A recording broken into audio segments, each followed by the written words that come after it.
Hello, everyone. Welcome back to our episode Back to Basics. I am yours truly, Mahmoud ElHussini, and I am here with my bestest friend, George Elias. How you doing, Georgie? Great. How are you? I'm good, man. How's everything going? Awesome. Glad to be here with you. Same here. Your day's going good? Yep. Got a long day ahead of me. Probably going to be working late. So, Really? Yeah, that's the way it goes these We're going to go days. for about half an hour, so I think you should. I know you have a meeting coming up, Yep. but we'll try to wrap it up. We started talking about limiting beliefs, right? Our last podcast.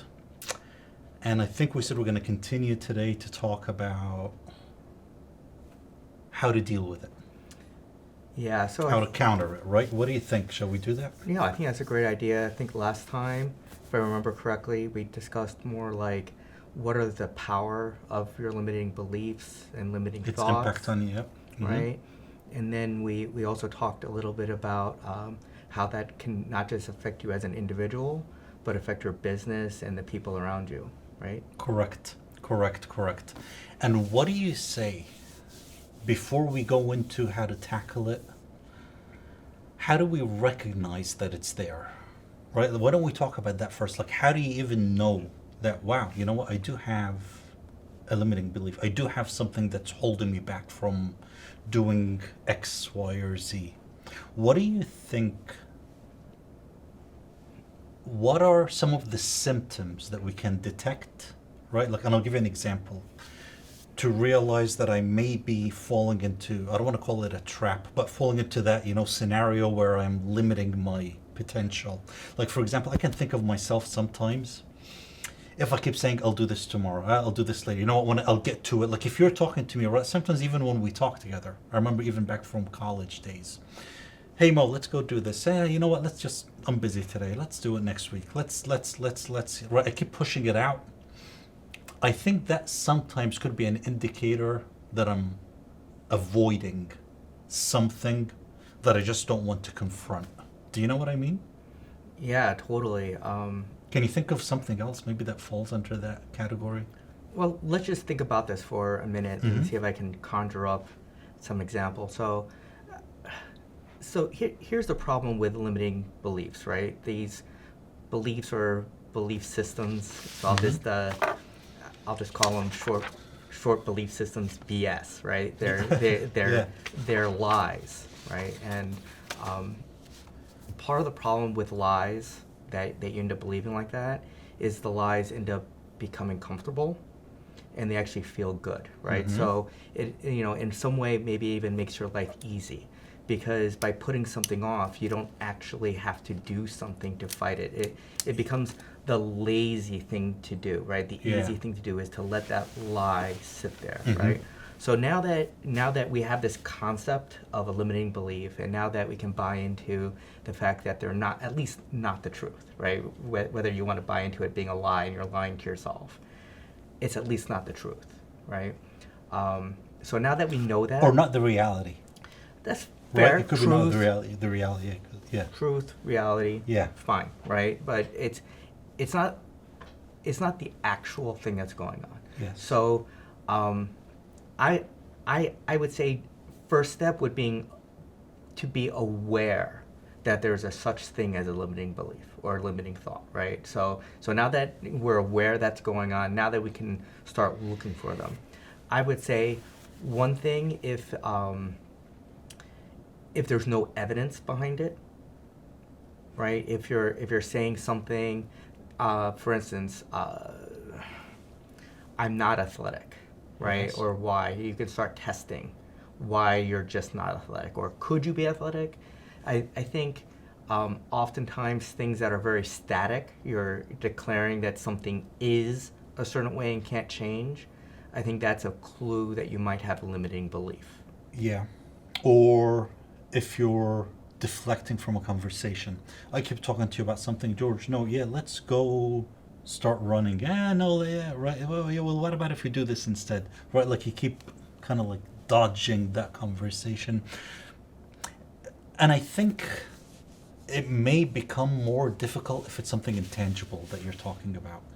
right? Like in your case, right, the example that you mentioned, yeah, it's easy. Well, I believe that. What was the example that you just used now? The one that you exercising, well, Sure, exercising. right? It's easy to actually go and start trying to exercise. But let's talk about the one that me and you keep bringing up over and over and over. And we kind of, I'm starting to agree with you. But when we started talking about public speaking and being an introvert, and I think we addressed it in I think it was episode 1. I think it was at the very beginning. I believed, or I thought, sometimes I think, that not everybody could be good at public speaking. Right? That I'm born with genes, or I'm born with traits that just make me not capable of speaking in public. I'm just a pure a born introvert.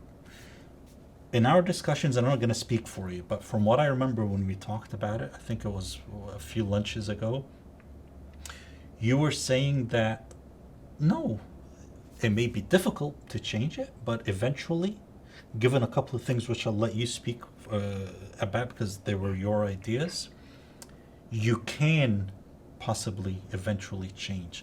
So why don't you, because it was convincing, the way you presented it, it made sense. And actually we carried it on to other examples. But what are those things? Let's use that example. I'm an introvert. I like to be in my own zone, in my comfort zone, like you said, right? This is my safe place. I don't want to speak in public. And I get a lot of students like that, right? And I'll tell you what I do with them later. But if I am like that, what are some baby steps that I can take to get me to the point where I change? Yeah. So I think it's a good example. Yeah. The whole public speaking thing, and I run into it in my classroom. I've had many students express anxiety, fear, even the thought of having to get up in public. Yeah. Can be something that can stress. It scares them. It's just some people. It's like it seems like it's a medical thing. It gets to not that it is, but it feels like it is. Like they just can't do it. Well, I'm sure that some of their stress levels can rise to a medical issue, right? Yeah. Right? Yeah. And to be, really serious here, right? They can have serious anxiety off of these things. So I've dealt with this too. One thing I will say, my belief is that from a business school perspective, your ability to address groups, talk in public, talk to customers, communicate is very, very important for business, right? If you can't properly communicate and talk about things in an articulate way, it's that is career limiting, potentially very career limiting. So how do you get through that, right? How do you get through that? I believe that if somebody thinks they're just bad at public speaking, I would classify that as a limiting belief, right? So like the first question that I would have is, how do you know you're bad at public speaking, right? Did you get up on stage and people told you are very bad at public speaking? Did you get laughed off of the stage? What and why did this come about? And oftentimes, when you start confronting that idea, people will start coming up empty. Well, no, I didn't get up on stage. No, nobody laughed me off. Nobody told me I was bad, right? So how did this develop? So sometimes if you can confront a belief that's just not true, sometimes you can realize that it's not, right? So I would say that's a belief that's maybe not so deeply rooted, right? The problem is if you have a belief that's much, much more deeply rooted somehow, right? So how do you get through this? So I think one is if you believe that's a limiting and you believe that I could be better, right? Like you're starting to get there. I would say everybody can, right? And what you really need are really two main ingredients, and I'll call that motivation, right? So you have to be motivated at wanting to be better at public speaking. Willingness, right? Well, not just willingness, but also the want, right? I actually want this. Okay. The other piece I would say is you need to have a method, right? Because it's one thing to want to be better. It's another thing to know how to get better. Yep. Right? And then at some point when you're going through the method, you have to find that method on some level, not too painful. Okay. Before you continue, let's break it down a little bit before we get into the method. So let's just start from the beginning. So the first thing, confront it, right? The other ingredient, be motivated, right? That, like you said, you want to do it. And then find the method to make the change or to do whatever it is, to speak in public, right? Like what's that process I'm going to go through to get to that point? Part of that method, do you agree or disagree that it could be someone helping you? Meaning there could be an influence of because we talked in the last episode that part of the limiting beliefs could be that the relationships that you have, the environment that you're in, right? So having the right surrounding people around you could be part of that method. So for public speaking, if we're talking about public let's speaking, just use that example. Right. So if we're talking about public speaking, I would say at some point having others around you is essential, right? Otherwise, it's not public. It's just No, but I mean it's about just like, even you. for the motivation, like somebody to motivate you to do it. That could be influenced by someone. It could be, right? It could be, right? It all depends on what it is, right? So I've been motivated by others, whether it's a coach or a mentor, a parent, a friend. I mean, definitely there are certain people in your life that can motivate you positively to get better at things, right? And I think that's definitely a good thing. Some people are self-motivated and find ways of doing it. And even being self-motivated is one of those things that takes practice, right? You know, like you can actually self-motivate yourself.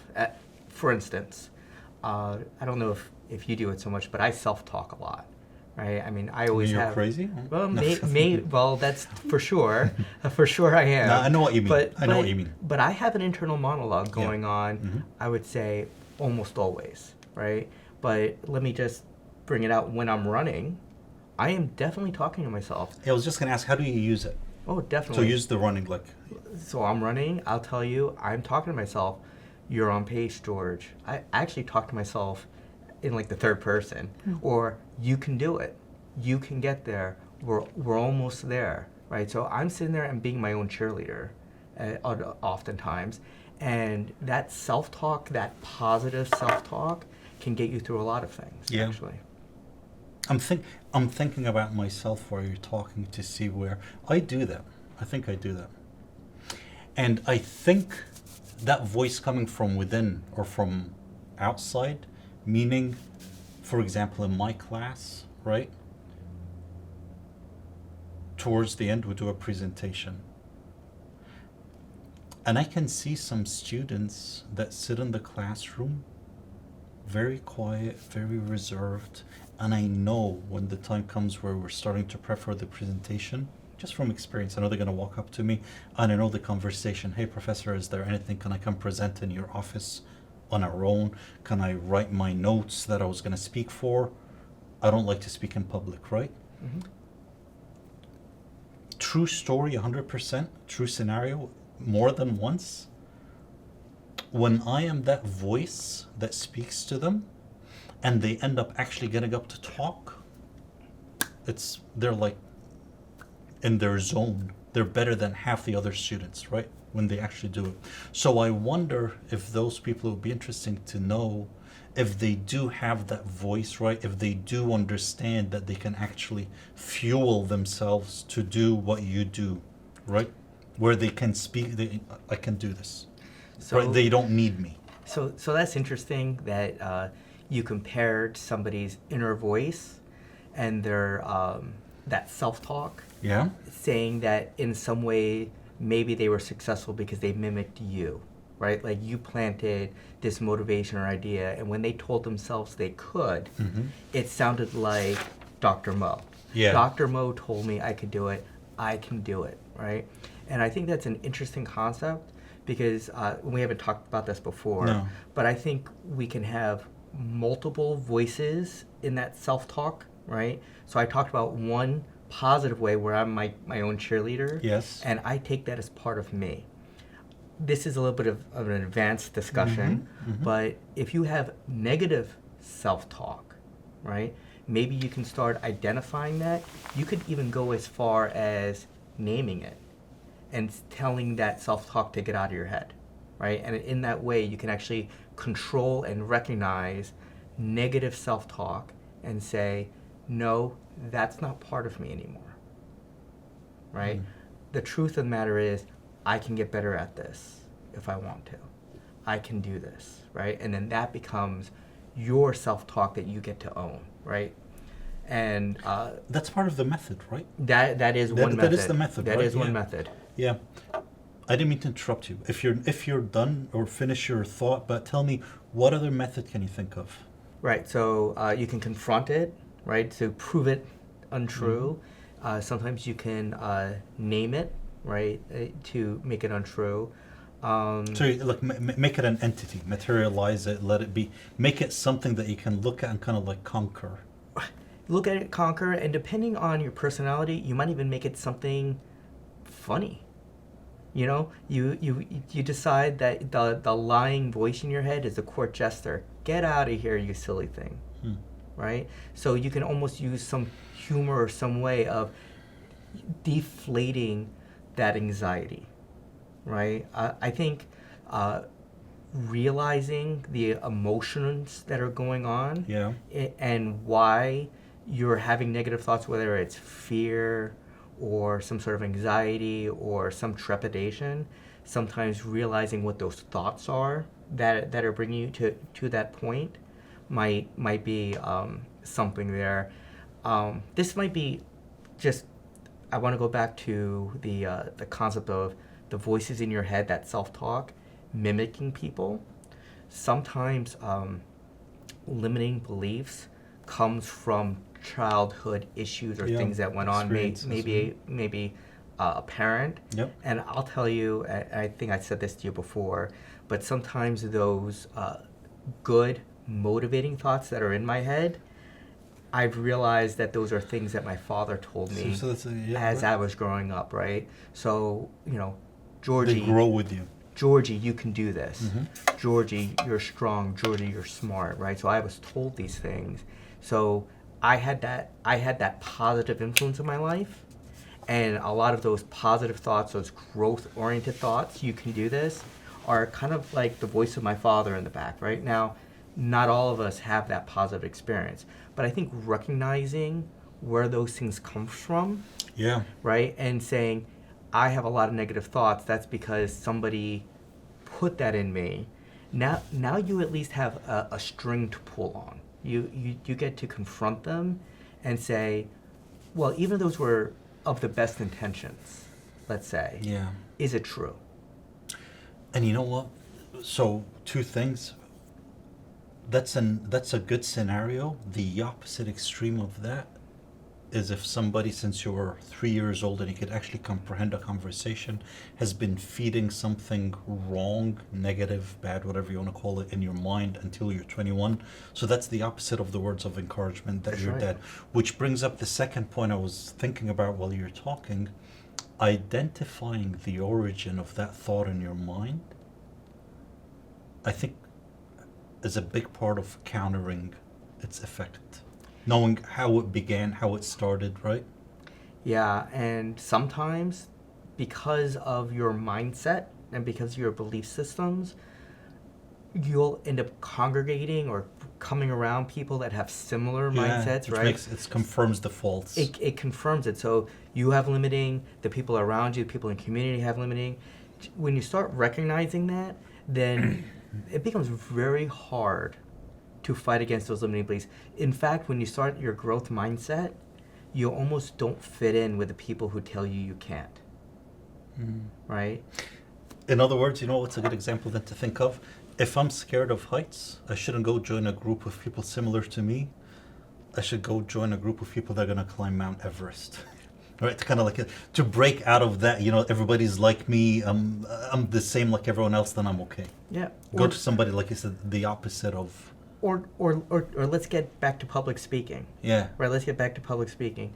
I'm having a hard time public speaking. I feel anxiety about it. I sweat. I can barely stand up. I'm shivering because I'm so scared. Take an improv class.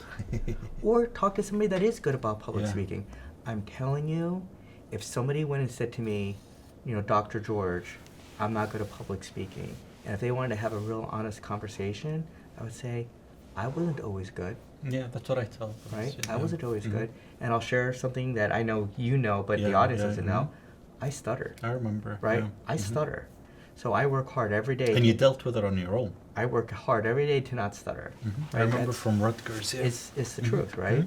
So I'm a stutterer, and I've worked very hard to be much better at public speaking. And when it comes to giving speeches, when it comes to talking to others, I do a lot of planning on it, Yeah. right? I work at it. Mhm. And Mhm. I think I work hard enough that some people might actually say, I'm not that bad, right? So if I can do it, Mhm. right, and I struggled, then what's to say other people can't do it? I don't want to go over it too quickly because I feel like we jumped over it, fast forwarded too quickly. I want to go back again, if it's okay with you, to how do we acknowledge that this is a limiting belief, right? We said we confront it, we think about it, we see what is it that we keep avoiding to talk about. Not it. Do you have? I don't right now, but can you think of other cues that you can think of to help people know? Oh, wait, this is it. This is a limiting belief. I can really do this. Can you think of anything else that, even with your examples, that you can think of that goes through your mind to help you realize that this is? And I don't want to put you in the spot because honestly, I can't think of one right now. I'm thinking about the answer when I'm asking the question while I'm asking, but I don't know what else would be a good example. So I would say that most limiting beliefs are static in nature. They No matter what they're. in general, Mm-hmm. they declare a state that is unchangeable. Yeah. I am just not good enough, Mm-hmm. right? I am slow. Right? Yeah. I am not enough. I'm just looking at my I- notes to see if I had anything. But I go ahead. can't. I can't. Or I'm just not good at soccer, right?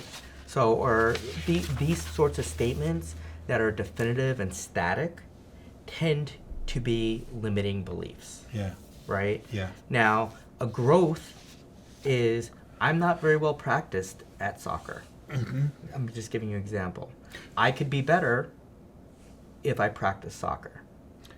So, to use your example and say it in a different way, something I just thought of, if I reframe what I believe is a limiting belief, it can be a step one, meaning instead of me saying I suck at soccer, I can never play soccer, if instead of that I reframe it in my mind mentally to say that I'm not good at it, but I could be good at it if I do A, B, C, it changes the whole perspective of how you can approach it.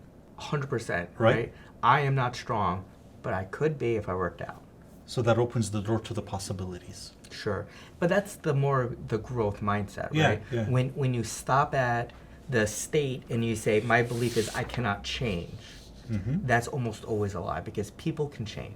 So you really think, with your logic, right, the way you explain it, and it's not wrong, but you could do anything. Given the right environment, the right motive, not fly, right, within the realm of reality, right, you have the opportunity or the potential to do what you don't think you can do, whatever it may be, if you confront it, you're motivated and you want it bad enough, and you're given the means to help you achieve it or do it. I would say absolutely yes. I truly believe that we are much more capable than we allow ourselves to be. Yeah. I mean, you know, In anything. yeah, I would say in almost every dimension, whether it's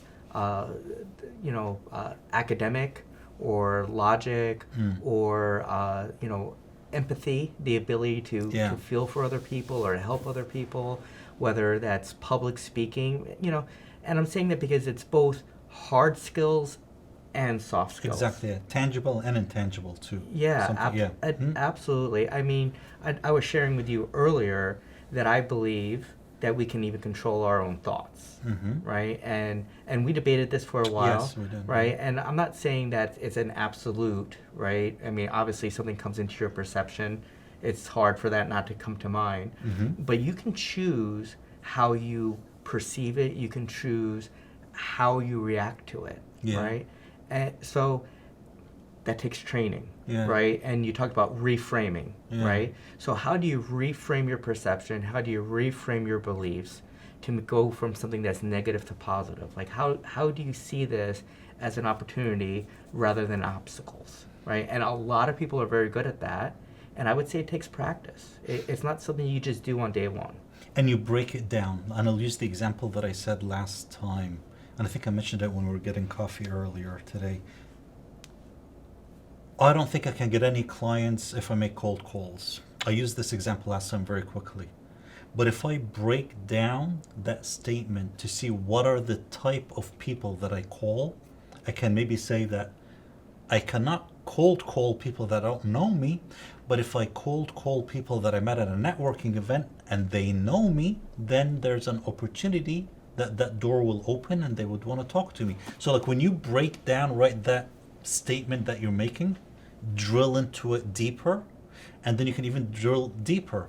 Well, if I cold call those people that met me before and I talk about something that interests them that they told me, then it becomes more of a conversation, right? And then if maybe before I cold call them, I send them an introductory email that or a text, right, et cetera, et cetera. So the point is, if you break down that statement into more details, I think you can control it more. So I think what you basically did there is you flipped around the motivation and the method. So maybe if you had a better method, you would find the motivation, right? So this thing sort of goes together, right? So Yeah. Oftentimes in business, I get the statement, "Oh, that can't be done," and then I go and I confront this. Well, why can't it be done? Method. Well, we tried it already. How did you try it? Well, we did this and this and this. The question is that the only method? Yeah. Is that the only way it could have worked? Did you try a different way? Is it possible that there's a different way that can get you there? Yeah. Right? So instead of that person being in the box and saying, can't happen, limiting belief, This is it. right? And then they start finding evidence to justify Yeah. that can't happen, right? They don't realize that there might be a different method, right? So they're closing their mind and being very definitive about it. So kind of like what you said, it's not set steps, it could work. Method first, then motivation. After you're motivated, maybe now I want it. So it doesn't have to be in that order, so to speak. I agree. I do think that the method and the motivation need to somehow come together at some point. Yeah, right? yeah. Like you need to want to do it, and you need to have some way of doing it, right? And when Yeah. I say method, it all depends on what it is, right? And, Yeah, and yeah. how do you work yourself in there? I agree. This was actually really good. Honestly, in all honesty, just talking to you about it out loud, it helped me self-reflect on some of the paranoias. I don't want to say paranoias, but some of the negativities I have in my mind.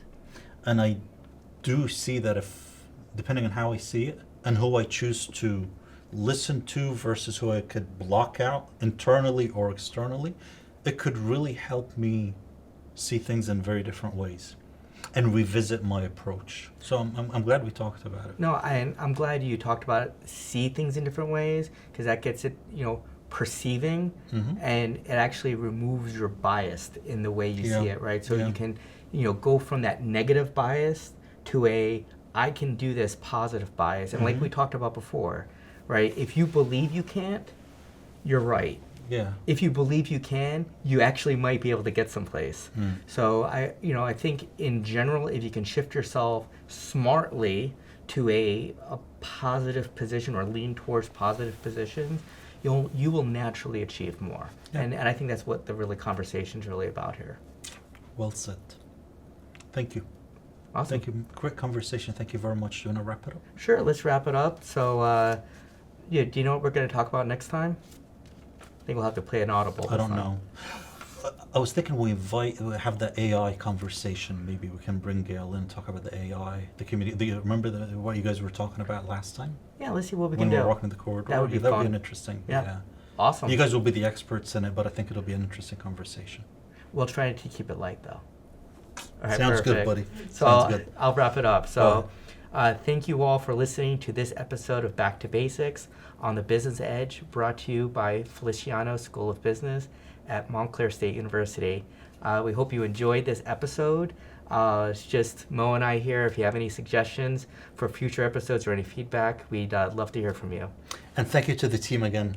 We appreciate everything you guys do. Thank you very much. Awesome group here. Thank you, everybody. Take care. We'll see you next time. Thank you. Take care. See you.